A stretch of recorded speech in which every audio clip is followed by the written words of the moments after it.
My name is Michelle Czarka, and I'm the founder and owner of Pantry Products. We are a non-tox, handmade wellness brand. What's not on your mind when you're running a small business in this current day and age? Trying to find the happiness in the simple things of life and not getting too bogged down with the things that I can't really control. 3.5 years. We opened 3 years ago in November, October-ish.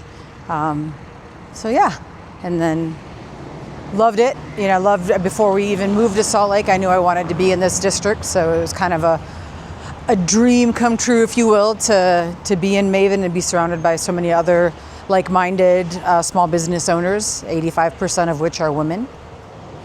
So Maven was started by Tessa Arneson, and her goal was just to have a community that's 100% local, where it's mostly women supporting women, and so we all can kind of pool our resources together and share and support what each other is doing.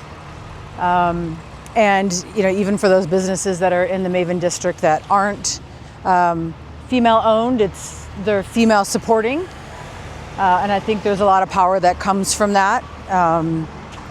I don't have the statistics. Tessa's good at giving the statistics about how hard it is for women in business in terms of acquiring funding or getting retail locations opened.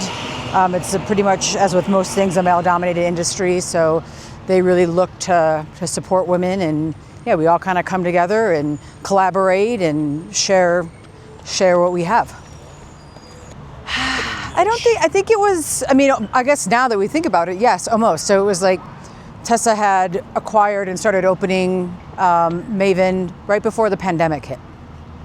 So, which is, we're 6 years out now, so almost a decade. Right. And then in that time went from having, one location and a Pilates studio to now what we're walking past now is the newest addition in the Maven District. So this is the other side of 9th South from where we are. Lovebound Library, which anchors this, which is a romance bookstore. Everything that's here, aside from Randy's Records, is all considered part of the Maven District. Randy's is running its own thing, which we adore. And then this is all recent construction in the last few years, and so it's retail on the bottom and then condo living up top. And this wraps around on the side here where there's some salons and other, again, small businesses that are operating. And so it's great because I think, the goal for Maven was to have not only female-supported small businesses, but also have it be a place where you can live here and walk downstairs and get almost anything that you need. Or you can drive here from out of town and come in and buy some plants, get some skincare, buy a record. You've got Heavy Metal Shop and Randy's Records, so you've got all your music needs. Get a snack, get some clothes, get some ice cream, get your hair cut, and all while still supporting small businesses and those folks that are, really a huge part of the community. So this is a perfect example here with Acreley Farms in terms of how Maven collaborates. So we're working on a custom massage lotion for them that we're building from scratch that will be proprietary to them, and they'll incorporate they grow their own CBD plants, and so they'll incorporate their CBD into our lotion base, and then they'll sell it to all the spas that they're in across the country. And that's something that came about just from being in this district and kind of sharing space with them. And they're awesome people, so it makes it even better. Yeah, it's about bringing us together and seeing how we can work together. And I think there's something to be said about working with other small businesses. I think one of our, to put it less eloquently, one of our gripes in being a small business owner is that people don't get what it's like to run your own business. And they think, it's all fun and games and you get to make your own hours and you get to do fun stuff, but there's a lot of struggles that come along with that. And a lot of demands that are put on us to perform similarly to, let's say, Amazon. Turn orders around faster and, not skip a beat when hiccups happen. You're welcome. And so, working with other businesses that get it and they get there's only so many hands working in a small business and there's only so many resources to go around. It really makes the process that much more enjoyable when you're working with someone who understands the boat that you're in. both in terms of successes, so we celebrate together, in terms of hiccups, and in terms of disappointments. You can all kind of say, oh yeah, I get it. Right. And I think, as humans, that's what we want, is just someone to empathize and say, yeah, I understand that. Like because I'm clinically insane. Like, yes, I have a diagnosis. I can show you my certificate. I think, just like I always wanted to work for myself. I had 20 plus years in marketing, working for other organizations. But the thing that I loved most, with taking on a project and making something, from my brain or from my hands that went out into the world and became something of its own. And so I tried I did wedding planning, I did event planning, I did, different things here and there, and just never really found anything that kind of like struck a chord with me or that I felt was really adding to the community or adding to my life. So I was just making a gift for my mom and was like, oh, what can I make her? Oh, look I can go online and look at this bubble bath, look at this hand salve. And I just gave me something to do in my spare time. I love to cook and I love to craft, and this kind of blended those two things together, and people started asking for it, and I did a pop-up, and 6 months later I had a storefront, and 8 months later I quit my full-time job, and I saw the need for it in the world, and it also fed my soul, where I got to make things with love and then share them with people that I loved and help make their lives just, even if it's not better, but little bits of joy. So that's, and then I just kind of kept rolling with it. So 10 years later, I'm still waking up in the morning going, oh, am I crazy? Looking at your certificate on the wall. Exactly. Yes, it's hanging right where I can see it. So I can go, yes, you are crazy. But it's great, and it's something that, through all the trials and tribulations over the last decade, and, pandemics and tariffs and, shortages, I think, I'm going to go get a job working as a door greeter, at a store that I don't shop at anymore. But, I stick with it and I push through it because I love what we do. And I love hearing from people who say, your eczema cream cleared up my skin. I've tried everything. Your arnica salve is the only thing that works on my arthritis. And, again, knowing that across the country, there are people every morning who wake up and reach for our products, and it gives them some little relief or joy or, reason to smile. And I feel like, as we're all busy, and there's that convenience sake where you're at the grocery store and you're like, oh, I know I need hand soap. I know I need this. I'm just going to buy it because I'm here. And it's changing that mindset to be like, where do I want my dollars going? Who do I want to be supporting? And what's important to me in my community? If you want to look like the suburbs where it's just one shopping complex after another offering nothing different from the next town over, fine. But if you value community and you value diversity and supporting, I always say supporting someone's dream, then making that shift is important. But yeah, I still do it. I'm driving around, I'm like, I just want to grab a coffee, and I'll just pull into, this chain coffee shop because it's fast. But then when you go into your local coffee shop and, they know everything about the beans, and the person making it is like, making little love notes on your cup, and maybe you're paying a little bit extra, maybe it's taking a little bit more time, but you walk away and both sides win. Yeah, well, and my thing is people come into the store all the time and go, oh, I just bought, face cream. The next time I need face cream, I'm gonna come in here. And I would say, use what you have and don't beat yourself up. You just do your best. And I think being conscious and being aware of how you're living your life is, to me, the most important. So you have that knowledge, I should be shopping local, and I hate saying should. Shopping local is the way to go, but nobody's perfect, and sometimes you just have to do what works for you. And the next time you need soap, come on in and get it refilled, and it's fine. It's just like with recycling. People say, oh, I'm not perfect. I get a plastic cup every now and again, but being aware of maybe not getting a plastic cup every time I go out, or not, shopping with Amazon for every single need that I have, but, going out and going to the local hardware store to get the parts that I need instead of just having Bezos bring it to my door.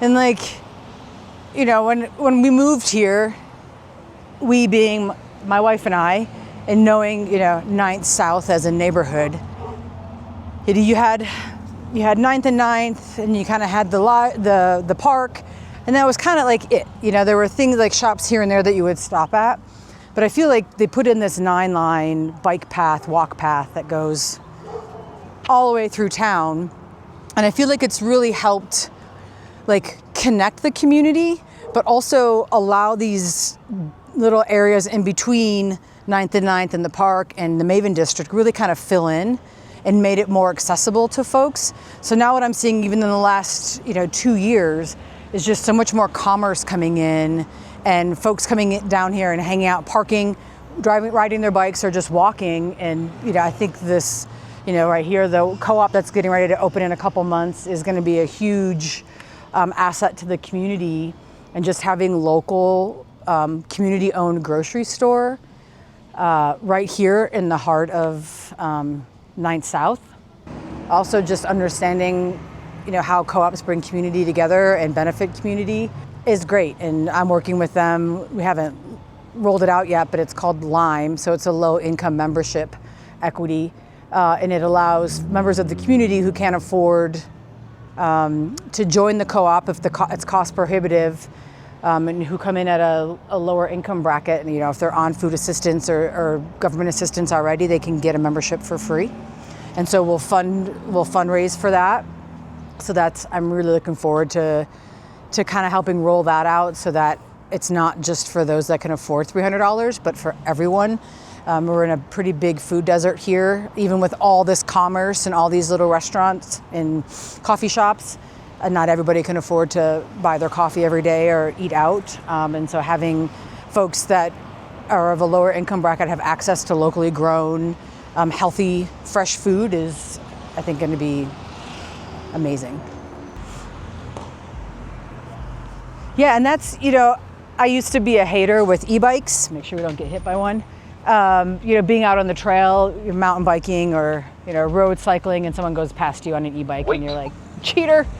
But I now appreciate them. I mean, I have one myself that I'll ride to work, but it's people that normally wouldn't get on a bike and ride. It gives them access to go out and ride bikes, and then having a safe bike path for them to do so on just amplifies it. And so I see so many people and families riding bikes, and they're taking them from home to go out to eat, to go to the park, to go to work. And then I think it's just another one of those aspects that helps draw community together. A simple thing like investing in a bike path, a safe bike path for your community, just brings so much to those that live in it, to people that want to come here and visit. Yeah, so I love it, and I think it's, I'll take it to and from work, and it's nice to not have to worry about cars, because as we know, everyone's distracted these days. Yeah. But I'll go get a coffee, grab the coffee, get on my bike, maybe grab a burrito, go into the shop, do work for the day. And then I think it also introduces, because a lot of times when you live in when you live in a city that's dominated by cars, even if it's very walkable, Salt Lake City especially, people want to drive. And so, they're going from point A to point B, or maybe C, and they're missing out on the stops that are in between. But when you're walking or you're riding your bike, you kind of take in things more because you're more aware of it. And so you notice, the lobster roll shop or the jewelry store or the clothing store that you've never been into before. And so then, it plants a seed in your brain. Oh, next time I come by here, I'm going to stop in there and see what they've got going on. I love this place. I've never been in there. Oh. I'm ashamed to say. That's a great shirt. Clutch, shift, accelerate, repeat. The guy is great. And you just bring in your packages, you drop them off, or you can ship them from here. And they're open every day but Sunday. And it's great. Well, and Shippy Connection is the one that I always use, but they're not on here. They're over at 4th and 4th, 4th South and 4th East, and they take everything. But yeah, it's like, especially I find that post offices, as someone who ships daily, they're really hard to come by nowadays. And they tore one down here and put in a new fancy one. that's even harder to access. It's like down on a one-way street, down a ramp, like through a door. Anyway, I could go on and on about that one forever. So, but having like these places in the community that are, you know, you're helping that man keep his family fed by just bringing in your packages. I mean, you can, but where's the fun in that? You know, Amazon, you want to do a return, they email you a label, you print it out, you go into UPS and you print out a label and you throw it on the counter. And there's no human interaction with that. And a machine processes it and either throws it in the garbage or puts it back on the shelf. And that's taking jobs away from people. But there's so much to be said for that human connection throughout our days. We spend so much of our time on our phones and on our computers and watching TV and just kind of disconnecting with humans. And I think we lose the understanding of what it is to feel for someone, and that on the end of this package is another human that's being affected by whatever this transaction is. And then, you know, you're, like I said, like it's someone's career. And so you're helping keep someone else's like dream alive. So when you go in and you buy a coffee from Loki Coffee Shop, who's behind us here, you know, they're not just making coffees, they're supporting local brewers, they're supporting local bakers, they have flowers that are grown locally in there that you can pick up, and they're, you know, supporting their team. And so they're giving money back to the community instead of just taking. And, you know, they're staffing people. So I think there's just, you know, how it touches so many lives throughout your community, and how the money that goes to them most of the time stays in your community. Wait, he's always got to yell at me. I'm like, dude, just calm down.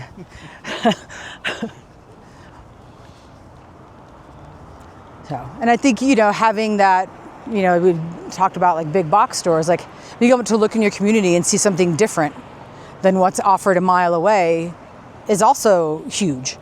You know, just having a community look like a community, which is made up of people from all over, and, you know, different ages and different ethnicities and with different backgrounds and different experiences. And you learn so much from interacting with different people, instead of just going into Starbucks and getting your same old coffee for the same old, you know, recipes and yeah, who knows what.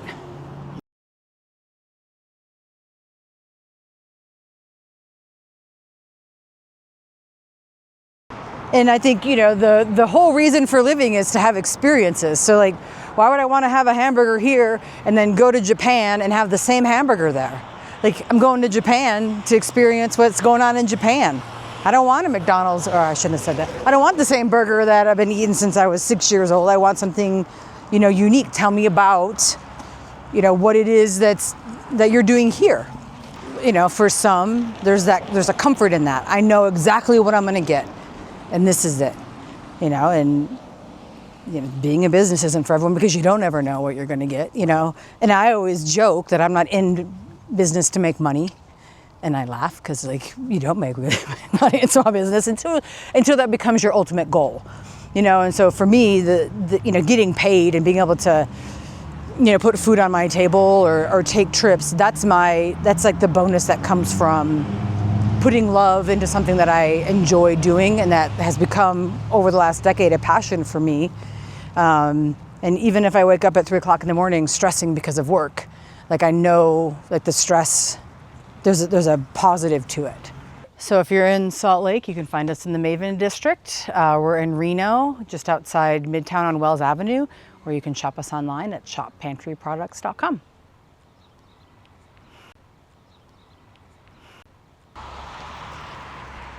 Thank you.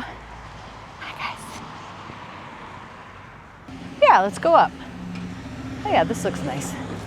Yeah, it's where I rest my head at night. Think up all the next things I'm gonna do as a business owner. Walkability, proximity for my wife to get to work without having to use a car. So she will ride her bike or walk or take the bus almost anywhere. Good schools, and someplace that our kid can also walk to. So the elementary school that our toddler will go to is a few blocks from the house. Whoops.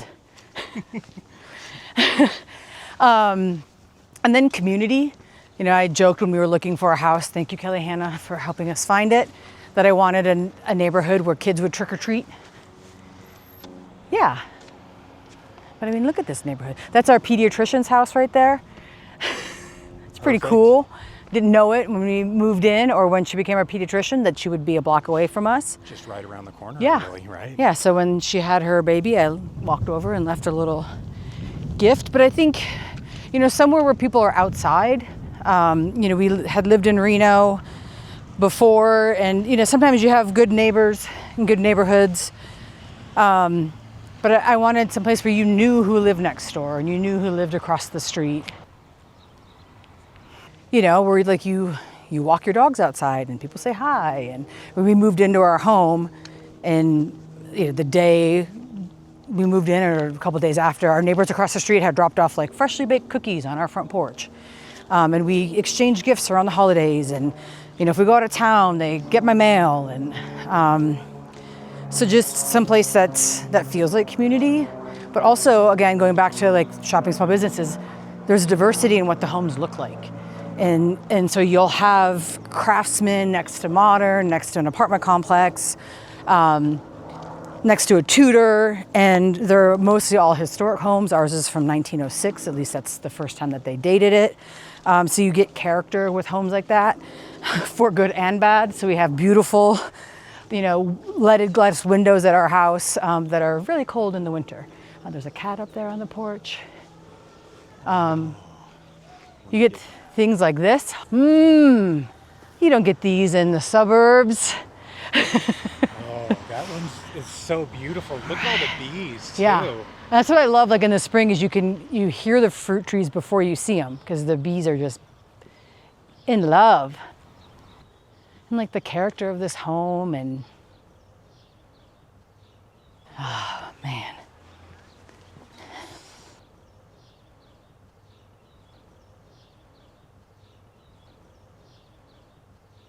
You know, what I want, like I always like to talk about my home as being my soft place to land.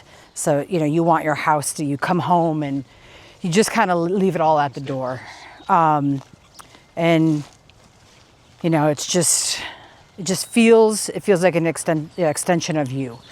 And I want my neighborhood to feel like an extension of me. So when I walk outside, you know, I see plants and I see people and I see happiness, and, you know, it's not everywhere. We don't live in, you know, Eden, but it's something that like fills my soul. I see these adorably painted homes and places with character and people swinging on the porches and chatting with their neighbors. And, you know, that's what I want my home to be, and that's what I want my business to be. And so when I go to work, it's very much the same. You'll come in and you don't know who's going to be in there, but next thing you know, you've ran into a friend you haven't seen in a while, or you make a new friend, or you're talking about politics or art or, you know, just whatever's, you know, the news of the day. And that's, you know, something you get from living in diverse communities and having a small business that welcomes diverse communities and welcomes conversation and for people to show up who they are. And, you know, that's what I want my neighborhood to be. Like, not every home is perfect, and not every, you know, every home is the same, but every like place has something different to offer. And I just love being able to appreciate that and smell all the trees. I love that too. Yeah, it's nice. And I think there's something, you know, like in communities like this, they're here because people have loved these homes and these streets and these trees for generations. And appreciated them for what they were. Maybe like this, you know, this little wavy wall, they put a little extra into it and added their own little piece of the puzzle. But I just love that they've lasted, where I feel like, you know, the strip malls and the shopping complexes and the mass-produced homes and subdivisions that are out there aren't going to be here in 50 years because they're not built to last. And I don't think people love them as much because there wasn't as much love put in them to begin with.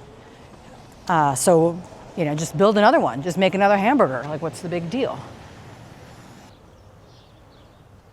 Yeah, and then you, like, in the community also are things you can walk to. Like this pet store that's here that's, locally owned. And you go in here and every employee is educated on every brand of food that they carry and how it benefits your pet. And they don't allow any toxic anything in there. No toxic plastics, no toxic, shampoos. Oh, look, here's another one. Hello.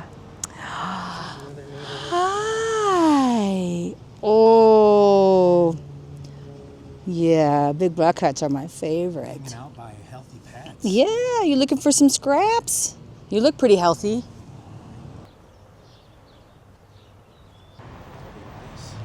Yeah. Well, and that's one of the things, because Heather's allergic to cats and I like cats. When we moved in, I was like, oh, I want to get a cat. Can we get a backyard cat?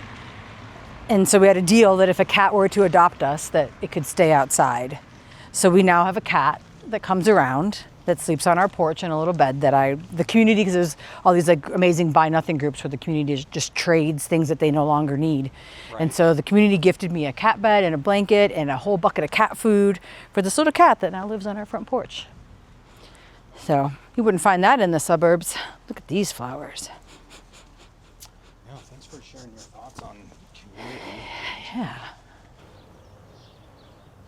I don't know, I guess to me, my community is an extension of my home. My community is an extension of my business. And I know that's not for everyone. I feel like sometimes maybe I care a little bit too much.